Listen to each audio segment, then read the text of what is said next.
Halo semuanya, selamat datang kembali di pembelajaran inovasi teknologi biologi. Tujuan pembelajaran kita kali ini merupakan cloning pada hewan. Ayo kita perhatikan pembahasan materi berikut. Cloning pada hewan. Cloning pada hewan dibedakan menjadi dua macam, yaitu cloning embrio dan cloning transfer inti. 1.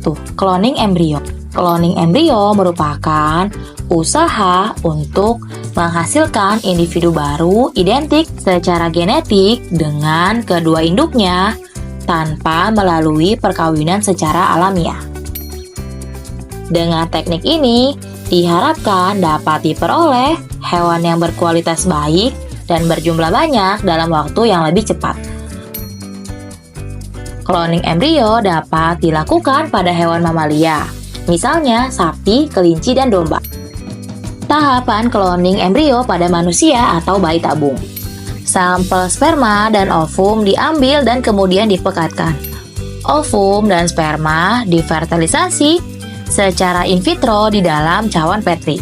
Zigot akan tumbuh menjadi embrio atau morula. Morula kemudian diimplantasikan di dalam rahim ibu sehingga tumbuh dan berkembang hingga menjadi bayi yang siap dilahirkan. 2. Cloning transfer inti atau transplantasi inti. Cloning transfer inti merupakan usaha untuk menghasilkan individu dengan sifat yang sama dengan inti sel donor. Cloning transfer inti bertujuan menghasilkan individu baru dengan sifat dan jenis kelamin yang sama dalam jumlah banyak. Contohnya pada transfer inti pada katak. Tahapan cloning transfer inti pada katak. Inti dari sel usus kecebong katak diambil dengan menggunakan mikropipet.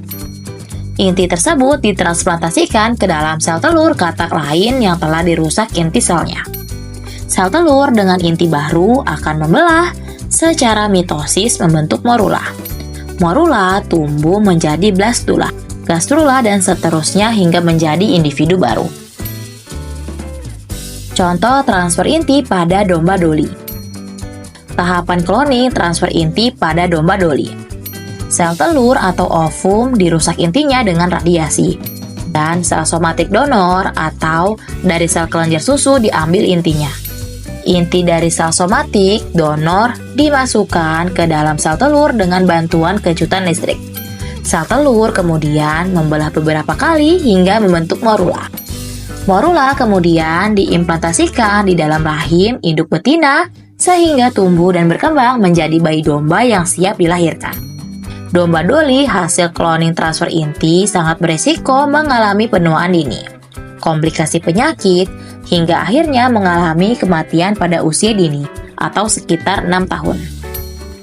Berikut bagan tahapan cloning transfer inti pada domba doli. Pembelajaran kita cukupkan sampai ini, mari bertemu di video selanjutnya.